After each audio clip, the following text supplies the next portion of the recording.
Hello, welcome to the Travelers Academy for Retroactive Dimensional Interspatial Exploration. Come in, join us. Welcome to the new studio. This is the brand newest fourth studio that we've had. We've had a lot of studios over the years, and over the years I have learned quite a lot about how to set up my space in a way that is most conducive to the way that I work as well as the craft that I'm working in. So I thought it would be great today to share with you some of the logic and thought processes that I go through when I'm setting up a new space and how I set up my workspaces as I've developed my systems over the years, so that if you are looking to set up your own crafting space or workspace, home office, home, whatever it is, perhaps there are some tips, tricks, strategies in here that might benefit you as well. As is about to become a theme in this endeavor, everything's a work in progress. I am not about buying things just to buy things. My main goal when decorating a space is to have it functional, to have items that I really, really love, that are useful, are good quality, and if that means having to wait a little bit of extra time in order to find the perfect thing, that's what we're gonna do. This whole room is an endeavor that has been in process for about 8 years. So one thing that should definitely be abundantly clear throughout this video is that the setup of your workroom is something that takes time. Because not only do you have to figure out how you work best and how therefore things should be best set up in order to fit your own personal needs, but it also just takes time to accumulate things. When you're first starting out as a costume maker, of course you don't have the money, you don't have the budget to go out and buy all the things that you need and set up your workspace. That's perfectly normal, that's natural. I think part of the evolution of a workroom is the stages of discovering what you need and building that workroom over time. So another one of the themes of the way that I set up a workroom is my love of stations. I'll go through and I'll break down how I have worked out these stations and where I've put them. I have definitely made do in all sorts of different spaces and making the concessions to adapt to the space that I have. The first space I was working in wasn't a studio at all. It was my apartment. Right from the start, I was going with this idea of these zones and these stations. Of course, they were a lot more compressed. So I had a desk where I would do my admin and I would do editing and I would answer emails. And then the rest of the floor was kind of used just as the cutting table space. But the core philosophy of having the delineated zones to try and keep my head in as clear of a state as possible when I'm in different stages of my craft has been essential from day one. Case in point, this is the sewing machine station. This is actually a bit of a luxury. This is not something that I was able to have in any of my past studio spaces just because, I didn't have the space. This space that we've moved into, it's probably about twice the size of any space that we've had in the past. And as a result of that, instead of having all of my glorious antique machines tucked away under tables or in corners, I now have the ability to have them out and about in their full glory. So I found this beautiful table set on eBay with these gorgeous Gothic chairs that I just fell in love with. It's one of those situations where, okay, some people doom scroll through social media. I doom scroll through eBay and I sort them by cheapest or ending soonest.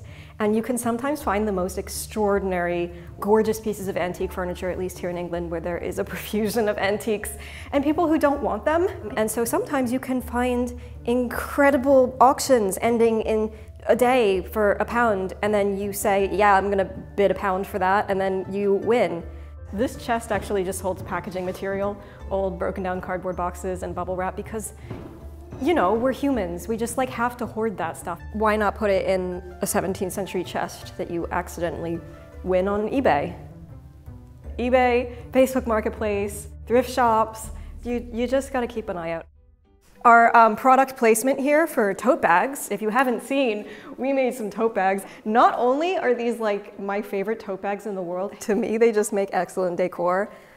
Who doesn't want to be a menace to polite society? I do. Anyway, we ended up having this additional table. At this point, I have multiple employees, so I did have to take into account how many people would be in the room and where each of those people would need to work. This is a great central table. It's a great lunch break table, but it's also a really fantastic secondary workspace, which is something that I found that I really love having now, because oftentimes we have other people doing projects in this room. We're in the midst of framing our first hand and lock kit here. We're actually planning on doing a whole wall of our hand and lock kits because at this point we have 3 hand and lock kits, which are just so beautiful, like they need to be put on the wall. But I don't have the frame yet, so shh. I mean, we've also made them into items, but like I also want to make kits to have in like a pride of place because, I don't know, we're just proud of them. Speaking of fantastic eBay finds, this is not built into the wall. This is, again, something we just like came across on eBay. I think Marley found it on eBay. And it's just a fireplace that somebody has ripped out of the wall of like an old house. Don't look behind it because it's not quite done. But you know, everything's a work in progress. So this will get a big slate mantelpiece. But before we can put the heavy slate on top, we have to build some walls for this. Anyway, it's amazing what you can find on eBay. Sometimes people are just trying to get rid of their old salvaged fireplaces, and it's stunning. Look at it. It's like, I think it's 19th century. But yeah, definitely makes the room look a lot cozier, homelier. Again, everyone works differently, but personally, the way I love to work is I like to make sure that my workspace feels like a home. I want it to feel like I can walk in, take my shoes off, and just feel like I'm in a very safe and relaxed space. And somewhere where, you know, we can just sort of hang out. It's not stressful, it's not fluorescently lit. I will not ever turn on the fluorescent lights in a room. It's just all gonna be lamp lit. It's gonna have nice carpets. It's gonna have comfy chairs. And it's just gonna feel like someone's living room. It's vitally important to take into account your own unique demands. So if you need a high energy environment with lots of light, if you have any disabilities and you need to make sure that you've got enough seating or padded flooring. I'm gonna come over this way now. This is where we have a secondary, well, I mean, we have piggies, because obviously we got pigs, we got loaves, we got bread on deck, we got loaves on the floor. The piggies come in to work with me just because I like having them here. They don't come every day, but you know, they come when I can foresee in their faces in the morning that they will not loathe me if I try and pick them up and put them in their carrier to take them to work. But yeah, they've made a mess. But that's neither here nor there. That's pigs. That's pigs. This is the desk setup. When I have to do admin tasks, you know, things where it's just sitting at a computer, script writing, you know, it's nice to have like a good place to do that. That's not, oh, I'm gonna get distracted by this needle and thread in this project here. This is just work, computer work, writing, research.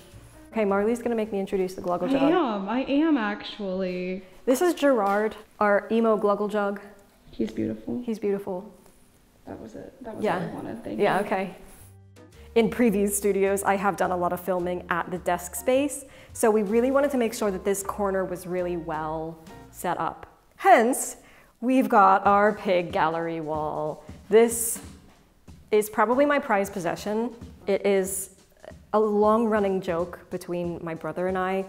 He began with the Mona Lisa, of doing these historical portraits of my guinea pigs. And then it turned into a thing, like an annual thing. I can't explain why. I don't think he can explain why either.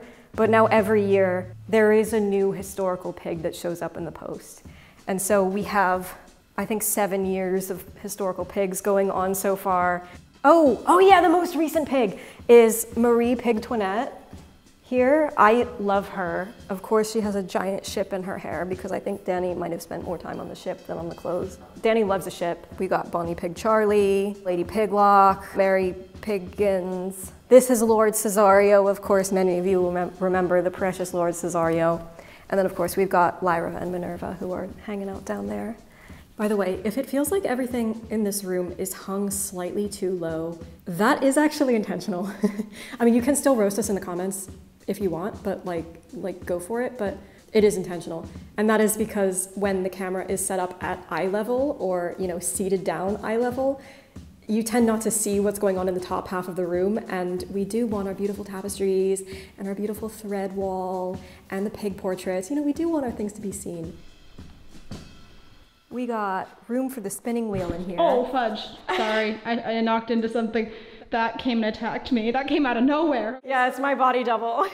There's room for the spinning wheel in here, which is really great because our last studio space didn't quite have enough room. So now I'm looking forward to getting back to some spinning, improving my flax spinning. I think Marley wants to do wool, so we'll see who does what with what. This blue tapestry we actually got on like the French equivalent of eBay, which means that it was pickup only in Paris. Marley just so happened to be going to Paris that weekend. So we managed to rudimentary French ourselves into communication with this fabulous woman and somehow managed to arrange a pickup for this tapestry. It was great and also cheaper than the tapestry rod.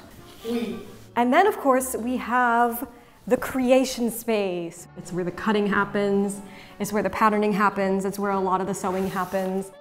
So I have not actually laid out this room in order of the process of sewing. It's laid out according to the unique demands of what I do. I mean, this whole video is framed through the lens of costume and garment making, which by nature is an extremely physically space-intensive craft that may or may not be applicable to a less space-intensive craft. But those of us, of course, who live in cities will know that space is a premium and you can't always just have all the space that you would like. So some of these phases are combined into two. So the most space-intensive aspect of the room was going to be the cutting table. Not only is it the biggest piece of furniture, it also requires the most light because it is where I do the most of my really close-up, really detail-oriented filming. And I need to make sure that I have lots of natural light, not just so that when I'm sitting there doing the sewing, I can see, but also so that when the camera is over what I'm doing, the camera also has great lighting to feed off of. The cutting table is, I mean, it's 3 pieces. It's something that I just finagled myself. It's an IKEA countertop sitting on 2 chests of drawers, which these are actually not antique. I bought them many years ago, but just because I needed something that matched in height and style to be the legs of this. One thing I really love to do is to make all of my surfaces resting on things with drawers so that I maximize my storage potential. So I've got drawers for boning, there's drawers for sewing tools, there's a drawer for all my sort of hardware, belt buckles, buttons, zippers, and then we've got padding, tailor's canvas, structuring materials, just like categorizing things into categories and then finding a drawer to put them in. But we've got leatherworking, scraps of things that aren't fabric. You know, you just never know when you need a scrap of something. I do love to have the ability to walk around my cutting table and just be able to access a piece of fabric from all angles. That is not something that I had previously done, but is definitely something that I have since discovered. Yeah, this is actually a really useful thing to have. The fabric cupboard also is a really big piece of furniture. It was going to be very tricky to fit into the room, and it works really nicely behind the cutting table. I really love having the materials right next to where I will need to pull them out and potentially use them. If I need a piece of trim, I can just reach back and look in. We've got tapes and cords and functional trims. We've got ribbons and decorative things and laces and, you know, all the decorative bits that you might need in here. Cyber mannequin. That was part of a Doctor Who video. It was a prop. And then, like, what are you supposed to do with a Cyberman head if not put it in a cabinet specifically to freak people out? So then I've also got fabric here, which I sort by fiber type, just so that when I know I need a wool, I need a silk, I need whatever it is, I know exactly where to look. I also have very limited storage space, so that is very, very much a limit to my purchasing abilities. But I still try to do so with my consumer conscious attitudes of, okay, is it a material that I know I will use, that is really beautiful and inspiring, that, you know, makes me want to make something. It's not just something that I know is gonna sit in a stash, or that I'm buying simply to buy. Fabrics are ordered by fiber type because that's how I personally like to work. I tend to end up working natural fiber almost always, but there are wools, which of course needed 2 shelves because I have a lot of wools. And then there's linens. Oh, there's 2 silks. These are more like decorative, fancy, chiffon-y, tulle. And if I do have a polyester, it will probably end up here. Other silks, taffetas, organzas, more silk, and then cottons, which are kind of bursting. Down here is where we hide away all of the tech stuff. Camera bits and bobs and pieces and green screens and microphones and audio and video and lenses and, you know. We got batteries for all sorts of cameras in here. Microphone batteries, SD cards. Once again, a very beautiful housing component for something that is very, very modern. And that's something that I do try and do, is to hide the anachronisms as much as I can. I mean, obviously, the anachronisms are a necessary I won't even say an evil, they're a necessary symbiotic component to what we do here. Because the irony is that although we are producing content about history, we very much do rely on the technology and the internet. Do you want to talk about the books at all? Oh yeah, the books! Oh my god, the books! And my sins. Yeah. We needed a bookshelf, and one of the suggested options was this one. And I said, ooh, pretty. And I bought it. It was cheap too, I don't remember how much it was. And it turns out it's not a bookcase, it's like a curio case. So it's not quite deep enough for books. So Marley ended up doing some true wizardry here with very artfully arranging the books. And she probably now silently curses every time I have to take one out. Anyway, so not the ideal book situation, but we do have books and we have a place for them to live, and it's very nice looking. So another station that I find is important to have is enough space to exist. You know, this dress form just kind of floats around. Oh, fudge, that came out of nowhere. When I have to do draping projects, it's good to have an amount of space to, you know, take a step back and have a look and see if things are actually even. You can actually fake this by, if you have a full-length mirror, which you probably should. When you have a full-length mirror, you effectively double the length. So, you know, if you need to look at something from a distance, put it in front of a mirror and hopefully get a longer look at something. Draping and fitting space kind of doubles with the wardrobe. We've got this lovely antique wardrobe. This was like 40 pounds on eBay. Again, I love a good eBay find. It's also storing a bunch of old projects that need to be patterned, because we are working on a large endeavor to try and pattern some of the past projects so that you can have patterns. So that's hopefully something that will be coming soon. And then we have our ironing station over here, which if you also sew things, you will know is very important. Having an ironing table that is wide enough for garment pieces, for ironing fabric, is kind of essential in sewing. And it's not something that can very easily be bought in a shop, and if you can, it's usually quite expensive because they're meant for like industrial garment factories or production companies. However, they are really, really easy to make. This is just a sheet of plywood that has been wrapped in one layer of cotton batting and then wrapped over that with a layer of just muslin and then just stapled down underneath. And this I've set on top of a chest of drawers. Admittedly, right now it is a little bit out of commission because we have a little cocoon situation on the bottom of the iron and I don't have the heart to roast it to death. We have a small caterpillar farm.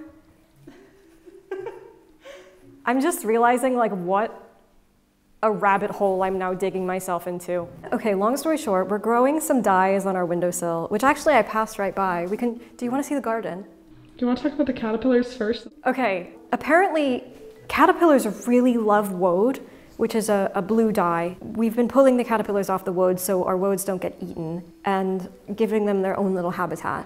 And they're actually thriving. They sit there and they eat a bunch of leaves for a while and then they cocoon and then they turn into these yellow butterflies and then they fly out the window. It's been such a delight. Some of them have got a bit creative. So for example, now our iron is out of commission because one of them has made a cocoon on the iron. Some of them are a bit more sane, like this guy here who is making a cocoon on a stem. Some of the guys prefer the jars or the sides of the things. Or you could be like this guy who's made a cocoon on the inside of the fridge. I don't know how you got down there, my guy. So that has been a whole side quest of an adventure. This space also comes with a really lovely kitchenette. The plan is eventually to get some baskets for all of our snacks so that it just looks a bit nicer and a bit neater, but we've got our tea in our little apothecary drawers. Am I gonna hashtag affiliate? Yeah. We're big Keats & Co. tea drinkers. This is John and Hank Green's good.store. So like 100% of the profits are donated to charity. Oh, this is specifically the one that's helping to treat tuberculosis in Sierra Leone, I think. So not only is it a great cause, but they're also the best teas, like unironically. So they asked us to be an affiliate for them a year ago and we were like, yeah, and they sent us a bunch of samples and we were like, so we're signing up for this subscription and getting 3 new teas every month, right? We played ourselves, really. We have a woad ball drying. Marley's perfect woad ball. I'm incredible, what can I say? we're slowly making a bunch of woad balls because we have a bunch of them down here. So our woad balls are living in there until we're ready to take them out and dye with them. Here's our little garden up here, featuring peanuts. We have so much wildlife here. By so much, I mean, manage your expectations because this is still a city, but we've got caterpillars. There was a fox in our window yesterday. He like naps down in the courtyard downstairs. There's also some magpies that live outside. Oh, and the crows sometimes come. No, they've gone away right now, but I like to feed them some peanuts. Anyway, here's our woad. And then we've also got some madder, which just got a new pot today. Historical dyes, let's go. One day when I have a garden, like if I ever live on land, I'm gonna grow flax. You bet I'm gonna grow some flax. And then I have to spin that flax, which I can do, kind of. And then I have to learn how to weave the flax into linen. Okay, I don't have time to think about that right now. Welcome to the new workspace. I hope this gave you some tips on how to hopefully set up a space of your own. You know, we all do have to start somewhere. Whether you have like investment funding, you're setting up a business and you've got like that seed money, or you're just coming off of a hobby and you've got your domestic iron and a floor. I'm looking forward to getting a lot of great work done in this new space. For as long as we have it, because you know, London rent do be like that. Anyway, we've got some big projects coming up now in the future. So subscribe if you would like to see what we get up to around here, and share any tips on your own workroom decoration and organization if you want to give some tips to other people who might be setting up their first, second, third, 10th workroom. Anyway, bye. Wait, no, wait, you buy. This is my workroom. Bye. Sounds good.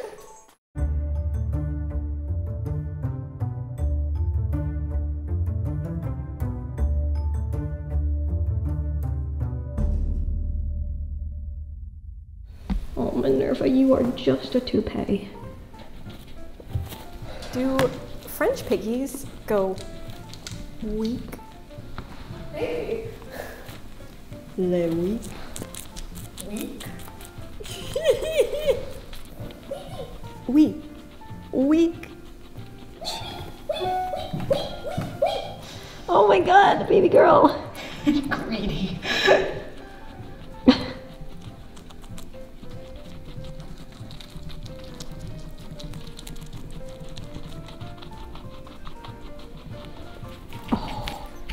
Oh my god, your mouth is all green, baby girl. Yeah, that's a guilty piggy if I ever saw one.